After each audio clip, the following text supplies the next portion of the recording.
Hello, everybody. It is the 19th of May, 2021. I'm joined here with the lovely Tisia Aliyah, or as you already know, Tanya, lovely Tanya Castillo. Now, guess where she is right now?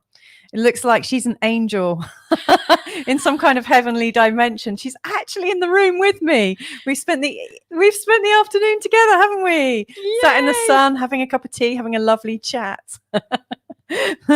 And it's amazing. Today's hot topic is aligning word, thought, and deed. And how we might do that. And the way we came up with that was we always have a look at the astrology for the month ahead and have a feel for the energies that might be happening.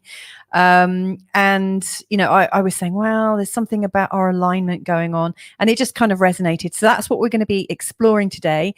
Feel free to join us in the chat room. I'm just going to open it up with the comments right now. So please, if you are going to join us, let us know what your name is, where you're coming at us from, and we'll give you a lovely shout out. But also ask us some questions. If you are having some queries about, you know, how to align your word, thought, and deed and what that might mean to you, then please do let us know, and we will do our best to answer it. In this session, we're also going to be exploring these beautiful cards from the Soul Song Connection. And I'm not going to say any more about that because I think Tanya might want to join us on that. So hi, Tanya, how are you? Hello, my dear friend. I'm so happy to be here. So now you can figure why we're 10 minutes late, because of course, I mean, we haven't seen each other in person for over a year. Yeah. So we got carried away with tea. Tea and cakes and real hugs, Yeah. real actual in-person hugs. It's been wonderful. And well, it's just the way life flows, right? It's just being in the flow of the moment. So I'm sure you guys don't mind that we're 10 minutes late. Yes, I really appreciate that. And I can see we've already got 7 observers, people watching us. So just to let you know, I don't know where they're observing us from, because we're actually streaming to 5 different channels. Isn't it incredible how StreamYard and Zoom and stuff have improved their game in this last year? So we're streaming to both of our YouTube channels, both of our Facebook channels, and also to the Barefoot Broadcast as well. So please let us know who you are, where you are, and what you want. You know, what are you going through with at the moment? Like, what's happening with your words, thoughts, and deeds right now? Tanya, what does that title, Aligning Word, Thought, and Deed, mean to you? So now I'm going to go off to another direction, because when you in April, you said, you know, in March, actually, May is all about alignment. And then I came about, aligning word, thought, and deed is an actual wonderful theme, because it's about coherence. Yeah. But now that we're actually in the month of May, I realize that theme of alignment is so much more. And I've become aware that the theme of alignment for the month of May is really the rising of the healed feminine and the healed masculine.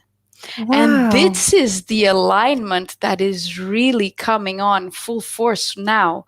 So I'm sure many people are feeling challenged with whatever is not aligned and integrated within their feminine and masculine energy. And I mean anyone, because we all have this in us. It's not gender driven. It doesn't depend on whether you're a man or a woman. But what I found that's coming up a lot recently is what I call the wound of Adam, which is the wound of the masculine, which is feeling guilty about all of his wrongdoing.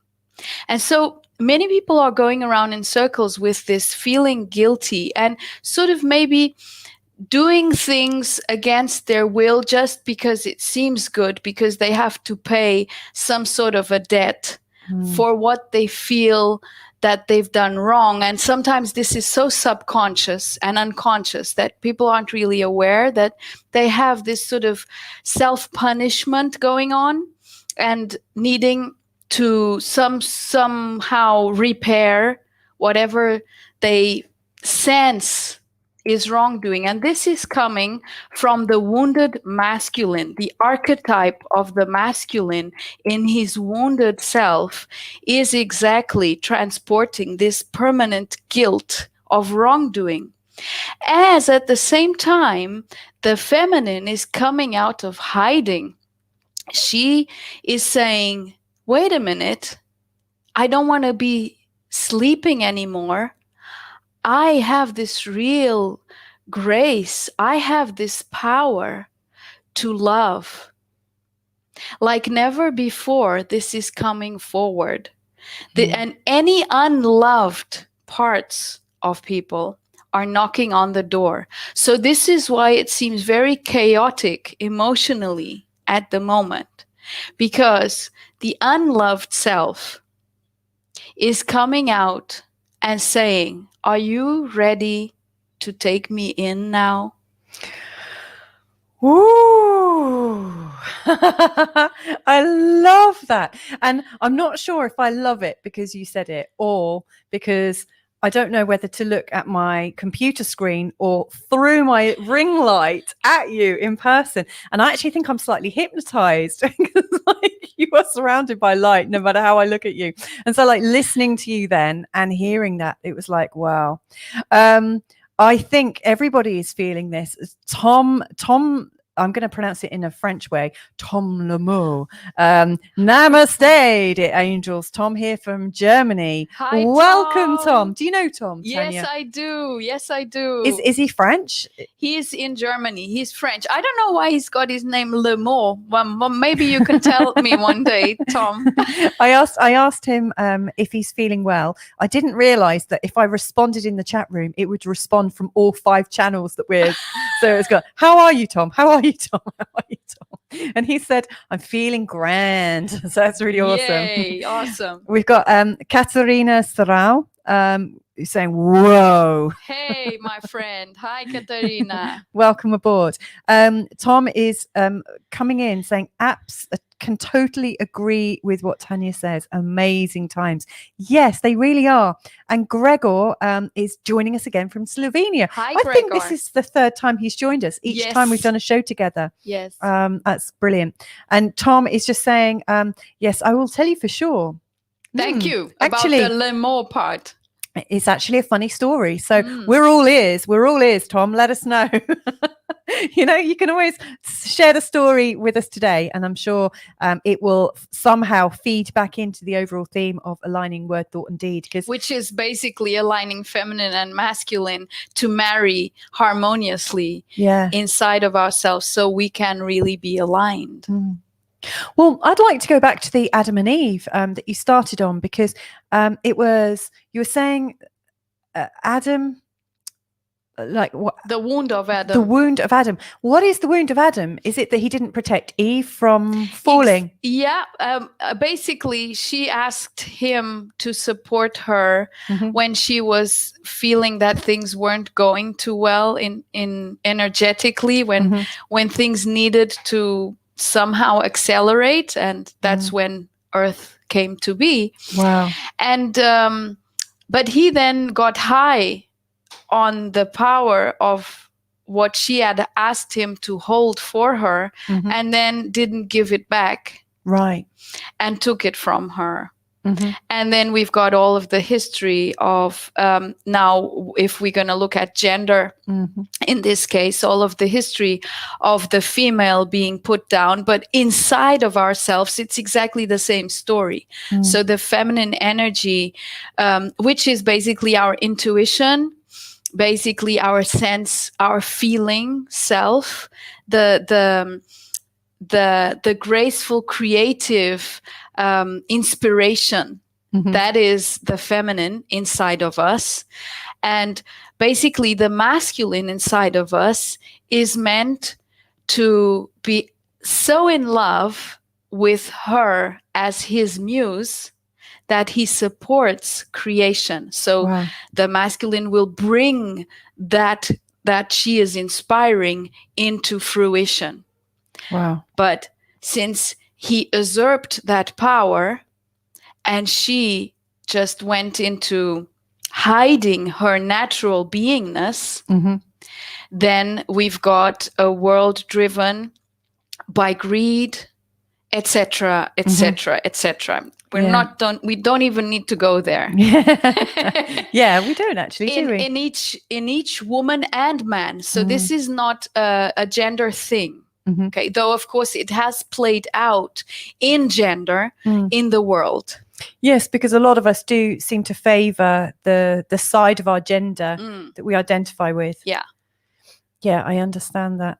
One thing, in fact, before we carry on, let's just say hello to some more people, because we're getting some really warm wishes here. So Simone is saying hi from the Azores. Hi, Simone in Terceira, Azores. Azores. Thank you for helping me there. And Joanna, hello. Parabéns. Parabéns, avó. Avó. Yes, congratulations to your whole family. And she's saying, hello, dear masters. Well, thank you very much. Thank you, dear master. Blessings right back at you. And we've got a yes, thank you from Karen Gagiano, is that? I can't see properly here because the phone's too small. Oh, I'm sorry. Gagiano. Karen. I don't know. Karen Gagiano. Hello. Yes. Thank you. So I'm guessing that what we're talking about is really resonating. What I was going to say about the whole Adam and Eve, or the masculine and feminine. I pronounced it right. That's good. Thank you, Karen, for confirming that we pronounced it right. I think until I'd met my husband, I had been living with this kind of reality that to be able to cut it in this world, I had to really be a guy. I was like a man woman. Yeah. I was really masculine, really competing with other guys. It wasn't good enough for me to just be my best. I had to be the best out of everything, and in business I was very sort of competitive and just wanting to win and this, that, and the other. And it wasn't until I met my husband that I realized just how out of balance it was. And it was such a relief to have someone, I'm guessing the Adam side of him, really said, I want to rescue you. To which I was like, I don't want to be rescued. What do you mean? Hit the road, Jack. I was really offended, actually. Support. Yes. He wanted to be that real masculine, which is supportive. Not necessarily rescuing, because he's allowing you to be exactly who you are. But to just support you in your beingness. Yeah. Well, he did actually use the word rescue at first, and I was very clear. And then he kind of took a step back and said, "Oh, I can see you don't need rescuing, but please let me help you. Let me help you to be a woman." And it was really interesting, because once he allowed me to do that, I was able to do the thing that I do well, which is to care for somebody. And I just really have always felt that I've blossomed so much more as a person since I could find my own way and not have to compete. Yes. Yeah, it was a real curse, and now it just feels like a blessing. And sometimes I do compete with him, and we kind of have a laugh about it, but and that's the good thing about intimacy, is that we can do that. And in passion coaching, hello, beautiful ones. Is that you to everybody? That's probably Joanna communicating through the in passion coaching page, because I'm not saying anything. It's like a message from beyond. Yes. Oh my God. I'm already communicating through my page. You really I'm are not doing anything. You really are everywhere. Wonderful. So I'm loving the energy. It's so nice for us to be meeting in person, isn't it? Yes. So where do we go? Where do we go from here? So we started talking about the feminine and masculine. Yeah. I would like to suggest, within this context, and because it is at the moment challenging, but for whoever is on their I'm not even saying on their awakening path, I'm saying on their realization path, on their knowingness that they are much more than meets the eye, and that they know this completely. It's also coming into touch with any underlying feelings of insecurity, which will be masked by some sort of impatience that things are not happening, and that will be masked by control, by a need to be in control. And the need to be in control is always masking insecurity. And the insecurity is lack of trust. And basically, if there is not 100% trust, human and divine can't merge 100%. That's just the way it is. Hang on a second. We need to unpack this. I almost want to write it down so I don't forget it. So, because I've just moved, and I'm pretty laid back about a lot of things. But when things get out of control, my need for control comes in, and I start to feel I feel discomfort. So that discomfort, that lack of control, is because there's a lack of trust in me. Exactly. And what was the third part? There's a lack of feeling. Basically, it's feeling insecure, and when unsafe. And when we feel unsafe, it means we cannot merge with the divine. Is that right? Completely. Yes. It separates us. We jinxed each other. If my kids were here, they'd say something like, "Jinx, you can't talk now." Speaking about this kind of jinxed thing going on, Joanna has got back to say it's not me either. It's very strange. So I don't think it's Joanna writing from In Passion Coaching. Oh boy! So we've got a ghost in the machine. Oh boy! Oh boy! What's going on? Who's on my page? Oh, maybe it's Barbara. Carl. It could be Carl. Oh, is he on your phone? Carl, he's on my phone. Yes. Is that you, Carl? Carl, is that you? This is his phone. Is that you on? This is my phone. Oh, so it's not Carl. I falsely accused my husband of messing us around. Let's get back to business. So we've got another comment here. So Christiane Welk has said, I've been being like that very much in the past, and now letting go of control. I am aware of how much control there was. Fascinating. Where are you writing to us from, Christiane? I'd be really keen to know. Do you know Christiane? She's my friend on Facebook, but I'm not exactly sure where she's from. Wow. So you've been like that in the past. So you're letting go of control, and you're now aware of how much control there was. I wonder how does it feel now you've let go of the control? And do you think that you can stay out of the control? Like, what measures are you putting in place? Oh, look at me trying to control it, It's interesting, like, how do you break the control game?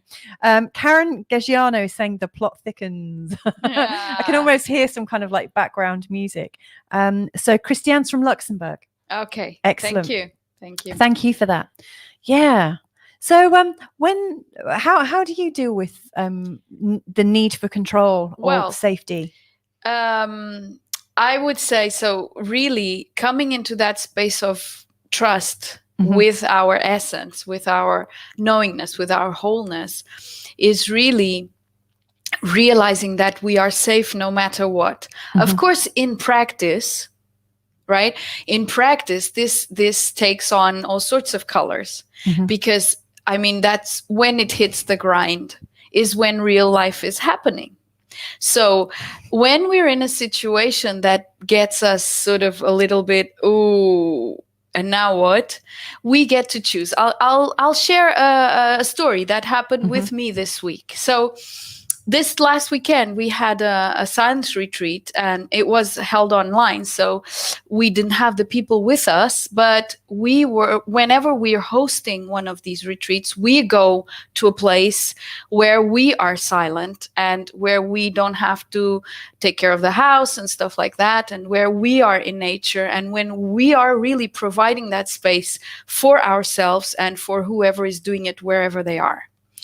And so at the end, we were packing the car, and my most precious bag with my laptop and all of my tech stuff stayed behind. But of course, I didn't notice, and because my friend was bringing in the last bags, and I wasn't paying attention, so I just put them in the car, and I didn't really check whether I had everything or not. So later on at night, before going to bed, I decided to go to my bag because my planner, my schedule thing is in there, and I really don't remember stuff if I don't look it up. So if I've got appointments booked on Monday or something, so I wanted to just check, do I have anything on Monday morning that I need to be aware of? Well, I looked all around the house. I looked everywhere. I looked back in the car, and this was already late. So my friend was already sleeping, so I couldn't call her up. So I had two choices. Either I would panic, right, and go into frantic mode and, oh my God, where's my bag? Where's my computer? Where's my stuff? Or, okay. So because I know and I trust that all is well in all of my creation, and that nothing like, for instance, losing these things that are really necessary and useful in my life, nothing would serve me if they would be lost. I chose to trust that this bag wasn't left lying near the car or somewhere out the door. Because we're talking about 100 kilometers away from my home, okay? So, and I didn't have the key at that time because my friend had the key. So I decided, yeah, I am gonna trust. And I went to sleep and I slept like an angel. And then the other day, which was Monday in the morning, I called her. I'd sent her a message in the night. She said, oh my God, so what's happened to the bag? Where is it? And yeah, isn't it at your place? Because I still sort of imagined maybe it's at her place. But I got the answer inside of me. It's at the beach place. And okay, that means I have to go back there. Well, then she said, no, I don't have it. So, okay, so I'm trusting that we didn't leave it lying next to the car. And I'm not going to rush there because Monday morning I had my Soul Songs book presentation at 10:30 in the morning. So I didn't have time to go and come back. And there was stuff in that bag that I was planning on using. So I just had to let go of that plan, right? Yeah, that's what I did.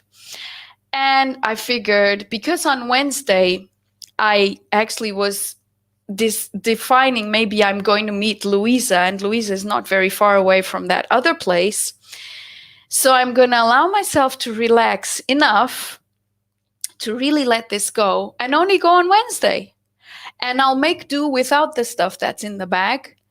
And though I had 2 live interviews yesterday and a book presentation on Monday and etc. and stuff, I just did that. And I could have chosen to go into guilt and shame, go into blame with my friend because she didn't bring the bag or whatever. And then at the time I said, no, wait a minute, I'm the one who didn't check. Okay, so I didn't check and it's okay. And I could have gone into, oh my God, I really need those things. But I didn't. I let it go. I knew I could make do with whatever I have right here, right now. That my reality has everything I need. And it does. And it did all of these days. And so then today I came and the bag was inside the house. And because this place has a swimming pool, I went for a swim and I still went to the beach. So I had a bonus. I had a bonus for going to this place again. So basically I could have chosen to go into frantic mode, right? And rush back and all sorts of different things. Or I could have chosen what I chose, which was trust and let it go. And that's exactly what I did. So this, in practice, this is how it works to let go of control. Wow, you really are a master, because I'd have freaked out if I'd lost my computer. And in fact, I'm working on my husband's computer right now, and it's very strange, when you having to use things in a different way, you haven't got what you're used to. It does make you feel uncomfortable. Actually, when we arrived at the house, the stove wasn't working. Yeah. And we couldn't get the gas on. Mm-hmm. So we never had a shower. We only bathed in the sea. Yeah. Don't tell anyone, please. Just the whole world. and we then made salads, so we didn't need the stove. That's so perfect and beautiful. Now I have, thank you for sharing that story. We know the answer of the mysterious voice. It is Barbara. Ah, Barbara. So Barbara said, hi, dear masters. The impassioned coaching comment was me by accident. Barbara, I believe congratulations are in order. So much love for you and your family. Congratulations. I think that's wonderful. Baby Sophia's been born not even a month ago. Wow. 26th of April. They're such a blessing. They really are such a blessing. That's amazing. So where to now in our conversation? So what does it say about the month of May that ties up with what we're sharing in astrological terms? Okay, I will share that with you in a second. I just want to share Katerina's comment. She's just saying, what I learn with my choice is let it go and trust your choice. The conscious breathing gives you this reunion. Thank you. Yeah. That's beautiful. And TNH from Barbara. TNH. What's that? What does that mean, Barbara? I don't know. We're not proficient at these abbreviations. Yeah. I'm rubbish at those. I have to actually look them up when I see all these like thanks. Oh, is it thanks? Maybe. Yeah, it might be thanks, but with a typo. I don't know. I had to look up what OBG meant, and it's obrigado. And Simone is saying it's thanks. Okay, obviously. Yeah, okay. No problem. So yes, with the astrology for May leading into June, one of the things that was really striking me was that it's eclipse season, and we have 2 eclipse seasons every year. And they at the moment they tend to be falling early summer around June, July time, and around November, December time. This year we started the eclipse season in May, and it's going to be closing in June. So usually what you have is either 2 eclipses, possibly 3 eclipses. And how they happen is they really kind of set almost like a cosmic or karmic imprint, and they last until the next eclipse comes up. So what you find is you get your opening eclipse, and it has a particular theme, and it lasts for 2 weeks, and then you'll get the next either new or full moon, which will give you another theme, and then you'll get the closer, which will carry you right the way through until the next eclipse season starts. And so I was looking at the theme of the eclipses, and because there's something called the North Node and the South Node, which astrologers use, and it really talks about the karmic lessons that we're learning right now. And the North and South Nodes for the last year or so have been across the polarity of Sagittarius and Gemini. And so Gemini is very much about communication and facts. It's about short communication and precise communication, and it's primary education. So if you think about the first things that children learn, they're not learning how to read War and Peace, they're learning how to string letters together. So it's like small, precise bits of information. That's the very sort of Gemini theme. And if you think about the way children learn, they fly from one thing to another, like a little butterfly. You know, they see one thing and then something else grabs their attention and they're flitting off to another flower or something colorful. And that's how they learn, in small pieces, in small little chunks. And then if you think of the Sagittarian energy, it's a different kind of learning. It's taking all of the factual, small learning chunks of Gemini and adding context to it. So with the Sagittarius vibe, you get meaning, you get philosophy, spirituality, religion, politics, you get publishing, you know, because people publish the words. In fact, Tanya's just published something, just so you know, not her first piece either, I have to say. She's prolific. Am I okay to say that? You are, aren't you? You're very good at publishing. And so the Sagittarian vibe is about higher thought, and it's about kind of university learning. It's about the context of things. And so right now, at the moment, our eclipses, which are really strong focused energy, are involving the Gemini Sagittarius conundrum. And they're really bringing in both of those focuses. And in May in particular, we started that theme, and then we've got the planet Jupiter. Now, Jupiter rules Sagittarius, so it's really about meaning. It really loves big, expansive thinking. Jupiter's the biggest planet. It's about growth, and it's about making things supersized, and it's about making us think. If you think about some of the Hollywood blockbusters, like they bring in wild concepts that kind of blow your mind, and that's a really Jupiter thing. It's like, how can we make it more exciting and more interesting? And so Jupiter, he changes signs once a year, approximately. And in May, he went from the sign of Aquarius into the sign of Pisces, which he also rules. And Pisces is expanded emotion. It's unboundaried emotion. It's unconscious potential. It's all of our memories. It's all of our thoughts.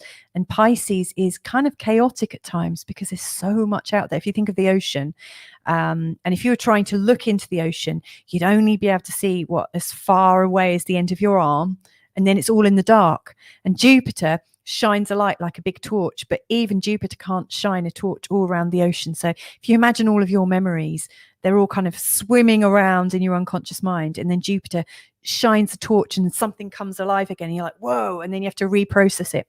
So we're entering into a time of renewed focus to do with expanded thought and expanded feeling, and this often coincides with spirituality, beliefs, religion, our soul, the idea of a soul, the nature of reality, and confusion, like the confusion that you might have, like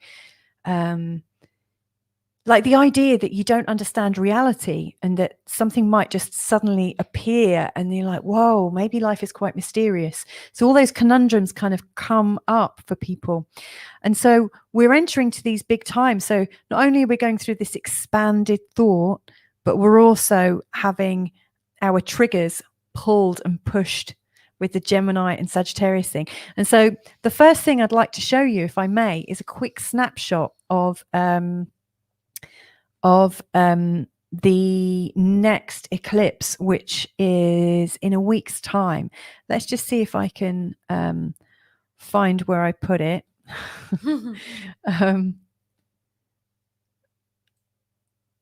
Actually, this is the July full moon eclipse from 2020. That's not the one I wanted. Hang on a second. Maybe this is the one I was looking for. Not sure if you can see that yet. No. Okay. Oh, yeah, because I have to actually share it. Sorry. This is where it can go wrong. That's definitely not it either. So you have to forgive us because we're all giggly and and enjoying ourselves. I totally forgot to set this up. It's your StreamYard screens on the other the screens underneath, right? Yeah. I'm just trying to find where I put it. Okay, let's go to the right window. I think I've got it now. So I'm sharing this window, which is for the May total eclipse, and this is coming up. Can you see that? No. Well, I can't. Okay, hang on. Let me just change my view. There. Wait, no. No, that's not happening. It's the other ones to the side. I've got to add it to the stream. That's it. Exactly. Okay. So there we go. I've added it to the stream. Hopefully you guys can see it. It's a little bit too small for me now to actually be able to see. Let's take ourselves out of it altogether. And let me bring that up a bit more. Can you let me know if you guys can see that okay? Because if you can't, then I'll just talk you through the energy of it. But May, I'm just having a look at it now. The May energy of this full moon that's coming up, that is also an eclipse. The thing that really strikes me about it is that it is in what's known as a T-square with Jupiter. So the theme of Jupiter and the sun and the moon are all in a sort of triggering position. And so our beliefs, what we think our soul is speaking, and then the facts all seem to be not very coherent, to use the word that I hear Tanya use. Coherence is where it's at. And so around the full moon, around the 26th, is a time when it's going to be very challenging for us to make sense of what we feel our soul is yearning for, the beliefs that we have already decided to invest in, and the information that's presenting to us. And I was having a conversation earlier. In fact, I'm just going to stop sharing this and come back to the screen, because I'd like your take on this, actually, Tanya. Something that occurred to me earlier is that I often find people who say, I'm not spiritual, I'm religious. I'm scientific and based in facts. They often say it with such a fervor that they sound like they're religious about it. And then I know quite a few people who are very spiritual that do a lot of research behind the scenes. There's a lot of kind of spiritual or religious people who are quite scientific in their approach, like they're delving deeper and deeper into their research. And yet, I come across quite a few scientific people that appear to believe, like a bit like maybe religious people believe in a book or a scripture. That there are scientific people that believe the CDC or the FDA, and that is their book. Mm-hmm. And they read what's there, and because they trust it so much, they don't look anywhere else. And so really what I'm noticing all the time is the divide between science and spirituality, funnily enough, how weird is this, is just so blended. And I think that's one of the things that we're all having to deal with right now.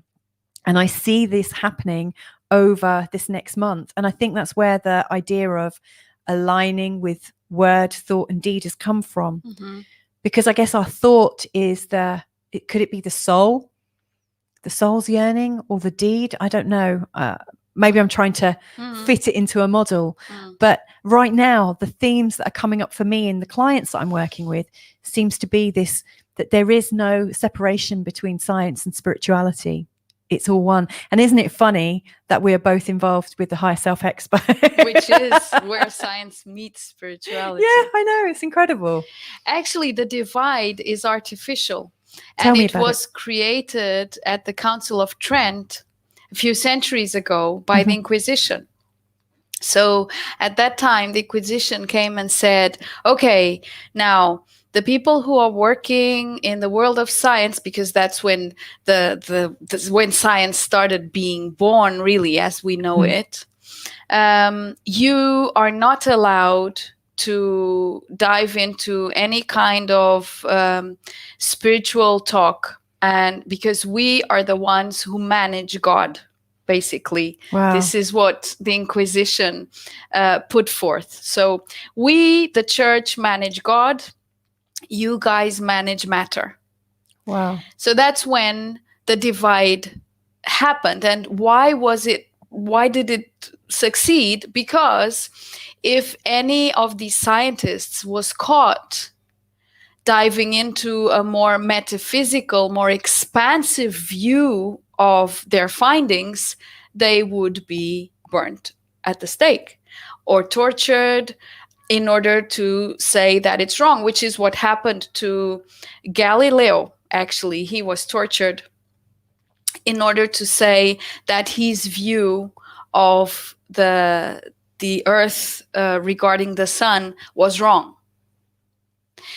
And so that's where it came from. So people were basically made by means of torture and by being killed to shut up. That's quite motivating for a lot of people, isn't it?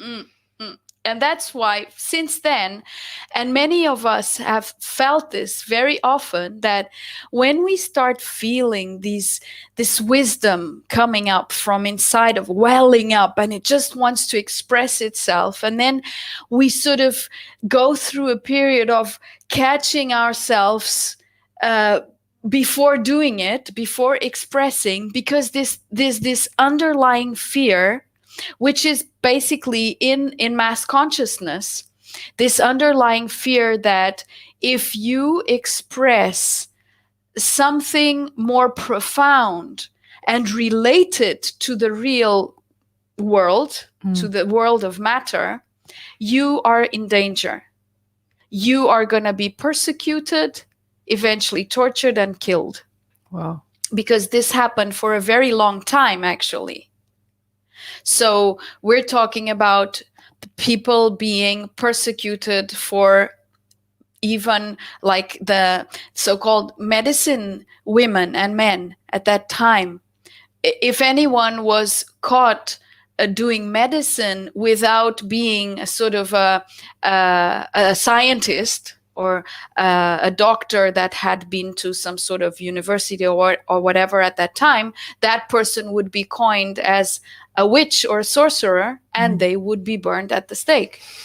So you see, these people were using nature and the science of nature to heal, to help people heal, but because they weren't doing it through the mainstream accepted way, because universities in general at that time were managed by the church, so they chose what they wanted to teach, and therefore what was going out there, and whoever was doing something that was not what was approved of was going to be put down. So for sure, this is either coming up now or has come up big time for many people, that because it's impossible to tap into your expanded self and not express it. Because you're one with it. Once you start tapping into that level of consciousness, there's no way you cannot express it, but you can pretend to be someone else. The thing is, pretending to be someone else is becoming more and more painful, fortunately. And fortunately, because that is what is gonna help each one that really wants to have the courage to step beyond that barrier. This barrier doesn't exist anymore. But because it's been in place for so long, we still perceive it. And because many of us, and of course here we go again into the past life stuff, but yeah, because many of us have been burnt at the stake and have been tortured and so on because of speaking our truth, our wisdom, then it comes up again now and very strongly. And actually we're facing censorship, etc. We're facing all of these issues in society itself. And I'm not saying here who's right and wrong and whatever. We're not going into that discussion. What I'm saying is this is an issue at the moment. It's coming up, that what people are expressing has to be checked to see if the facts are correct or not, and so on. Fortunately, this is not happening when you are expressing your more expanded truth. Actually, the world is opening up to listen more and more to that. So there's no censorship there. So my take on that would be, okay, so, just step out of the smoke screen, because it's just a smoke screen at the moment. The Inquisition is gone. And none of us is going to be burnt at the stake for expressing our divine wisdom. Actually, we are welcomed to do that. So instead of entertaining ourselves into discussions about what's wrong and right at the moment in the current state of things, why not express what you feel your wisdom is bringing to you? And really, what our wisdom brings forth is never conflict. It's always an invitation to a space of reunion. It's always love. Because at the end of the day, every single one's divine essence is just that. And of course, love is not the way we understand it, But if we were to put it in our essences terms, then we would say eventually compassion, which is a level of acceptance so grand that no part of us that has ever been unloved is now to be left out of our heart. This is what people are being invited to do at the moment. Yesterday, I had a conversation about finding equanimity in the midst of chaos. Wow. And Shaira, the beautiful lady who was having conversation with me, was asking, of course, for the point of discussion, but don't the people, she's from India, so India is going through really tough times at the moment. Aren't people entitled to be angry at the situation? And my question was, the question is not whether they're entitled to be angry, is whether they love themselves. Because if you really, really fall into this space of inner gentleness, of care inside, this safe space, there's no space for anger. There's no space for fighting against the circumstances, because that is torture. So basically, the Inquisition is not here anymore, but each one can choose to inflict torture upon themselves or not. So we're going through very similar times as those back in the times when the Council of Trent was constituted by the Inquisition to decide these matters, but now in the inner world, in each one's inner world. So if people usually say, most people say, I just want to be left alone. All I want is peace. I just want to be happy. Right. So where does having the right to be angry fit in there? It's not even a question or an issue. Because yes, of course, if there is anger in us, it has to be addressed. That is obvious. But that doesn't mean that it has to be directed at anyone or anything specific. It's there, it's been created because we've felt helpless and hopeless at some time in our life, this lifetime or others, and we did, all of us. And that brought up a huge anger, a rage even, a rage. It's not only anger. Many people that are in spirituality think they're only good and nice people. Anyone who has never faced the rage inside has to do it at some point. Because as human beings in physical form, we have all faced moments of complete helplessness and hopelessness. Therefore, we all carry anger and rage. And until we can address this honestly and not pretend to be good girls and boys all the time, but this is with ourselves. And look at that child that is angry, really angry, saying, listen to me. Why aren't you looking at me? Why don't you want to see me? Why can't you accept me? I'm here. But the person's still feeling ashamed, still feeling guilty, doesn't know why. It's that child there saying, just, cut the crap and love me. Yeah. This is aligning word, thought, and deed. Is if your desire is to live in blissful tranquility, and of course living on earth will always have its challenges, so it's not permanent. And be aware of that. There's no point living airy-fairy kind of imaginary potential that your life is always going to be peaceful tranquility.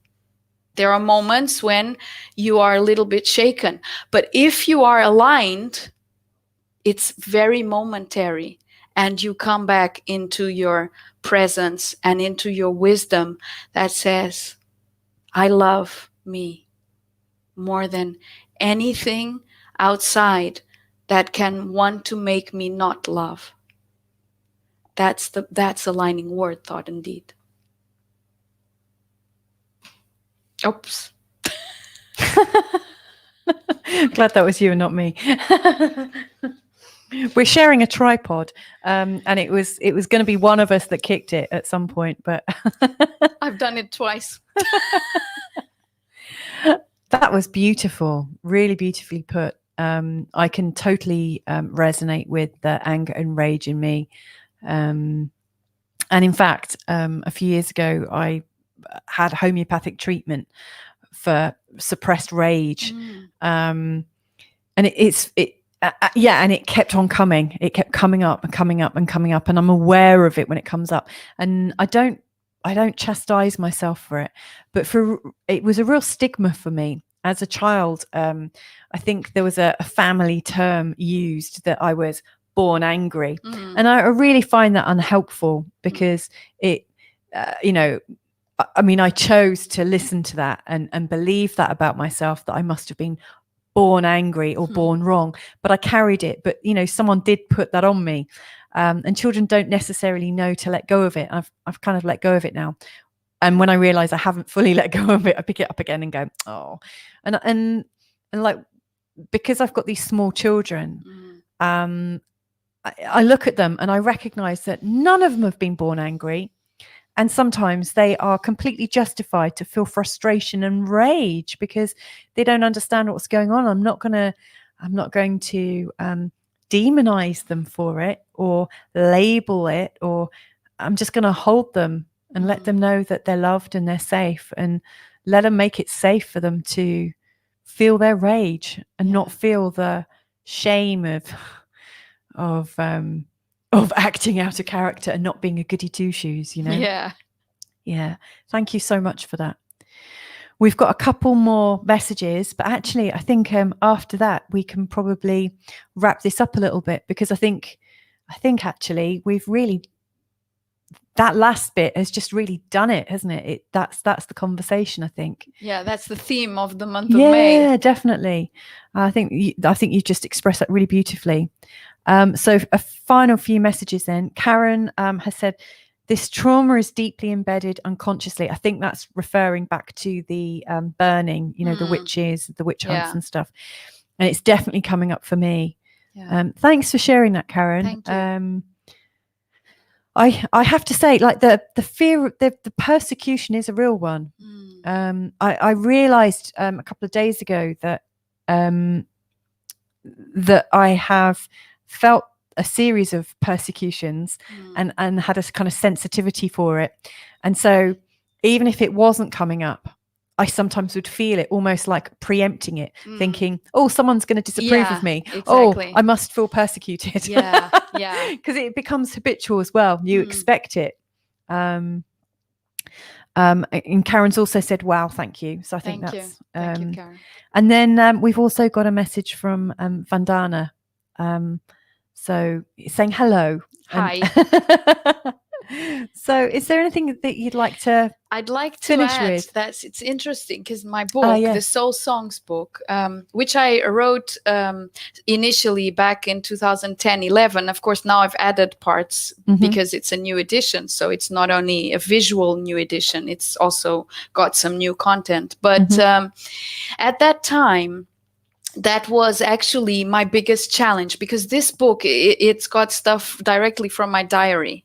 Wow. So I share my integration journey in this book, how I actually came about integrating parts of myself that were unloved or unworthy and so on, and how I started accepting my soul's invitations of the day. So what are we going to live today? I used to ask my soul, and I do, of course, all the time, but now it's one, so I don't need to ask. It's just a continuous flow. But at the time, I was sort of coming to terms with the fact that there's much more that I have not experienced. So, okay, how am I going to experience my day from the point of view of my soul, of my essence? And that, of course, changed each day. It changed everything. Even it might be a similar day than the previous day, but it would always be different. And at that time, also my big challenge was, oh my God, am I going to share these intimate things with the whole world? And it was an issue for me to, Yes, okay, I'm going to publish it. Why? Because really, there is nothing to hide. The only reason why we feel we have to hide something is because there are parts of us inside that are hiding from us because Wow. we have not accepted them fully. So they're still hiding because they don't feel safe enough to come out and say, okay, I'm here. Will you accept me now?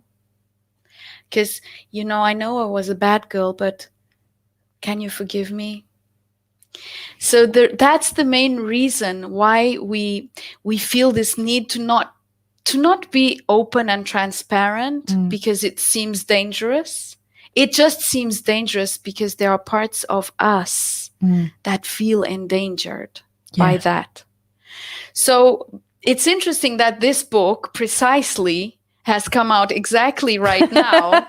And the interesting thing, if you can give me the cards, Sure. there was one card that was misplaced in the decks. So I kept on hearing my intuition telling me, check out the decks, because I brought them from the printer and I had to order the cards. I had to put them in order. So the decks of 31 cards. And I'd finished the task and I kept on hearing, check it. And so the card that was misplaced was this one, number 7, which is precisely what we're talking about, which says, if you knew you are an angel, which is the way each soul song starts, would you struggle and hide? Or would you soar and fly up high, high into the uniqueness of you? Wow. Yeah. Wow. I'm also laughing, not because of that, but because one of the clients I was working with today and somebody that I did a show with earlier was talking to me about a project that has the number 7 in it, like a really prominent, it's in the title of it. And so I was working with the energy of number 7 today, and also the asteroid in our solar system, the one that has been named the 7th asteroid, is asteroid Iris, the goddess of the rainbow, and asteroid Iris, she's balancing between truth. Wow. And so it's this whole day seems to be about finding truth and the balance and the beauty and not hiding from the truth. Yeah. Basically, that's it. Not hiding from the truth and not allowing yourself to hide the truth. Yes. And if we needed any more coincidences today or lovely occurrences, I started my morning. I got up at 6 o'clock this morning, which is really early for me. I know lots of people do it every single day, but not me. So that I could have a lovely conversation with Rick, my friend from Bali, who I met over 11 years ago. And he's just joined us in the chat room. Oh, wow. And he's saying, sometimes we experience the pain of the human condition and its history. It is. Yeah. And what I'm getting from that, so we experience the pain of the human condition and its history. What I'm getting there, Rick, and you can confirm this with me if this is what you're meaning. I'm hearing that you're talking about that we can connect into the collective human condition and the collective history. Because I sometimes feel like, wow, where's this pain coming from? And I know that there's a part of me that has experienced it, but then the enormity of it, I think, wow, there must be something beyond that. I must be not only tapping into that bit of pain that exists within me, but it must be like connected to some kind of matrix of that feeling that everyone else is pulling into. That's why when each one of us who dissolves these kinds of pains is doing that for the whole massive consciousness of humanity and beyond. Yeah. Each one, it's social responsibility to do our own inner transmutation, because each one that does it sets him or herself free from that matrix and sets everyone else free from us. Yes. Yes, yes, yes. And Rick has come back just to confirm and said correct. Thank you so much. And thank you for being at the start of my day and also at the end of my day. I really appreciate that. Because it must be actually quite late for you now, Rick. It must be midnight, gone midnight, right? And Rick is saying, imagine how big is that? You know, like when you're doing that bit of work and it's having that impact rippling out. And Christiane Welk has also said that really hits the nail and sent us a lovely heart. Thank you. Wowzers. So, you know, we've been educated to think that that loving ourselves is selfish, whilst it's actually the most altruistic thing that we can do. Yes. Yes. Beautiful. And just a couple more things. It's 2:30 a.m. for Rick in Balinese time. So thank you so much, Rick. I don't know where you get your energy from. Bless you 1,000 times for joining us today from Bali. And he's also thanking us. Thank you, ladies. Thank you. In fact, I think you two should hook up. I think you guys would really get on. You would have a lot in common. Thank you. For sure. We'll do a real brother and sisterhood. And Karen is saying healing the world one heart at a time. Beautiful. So I think on that last on that last notion, I think we should end our broadcast. Have you got a final thought there? Oh, Karen's thought there is just perfect. Wow. What a wonderful session. Tanya, I've really loved it. Thank you so much. Yeah, we must do this together in the same place more often. Yeah, maybe I'll pack the kids in the car and come to you next time. Tomorrow. I don't have a studio. We'll make it work. Anyway, thank you so much for joining us wherever you're from, as far away as Bali. We've had Slovenia, Germany, Luxembourg, Portugal, the Azores Islands, which are Portugal as well. Yes. So, and who knows who else is, tuning into us. Thank you so much for your presence. Thanks for your beauty.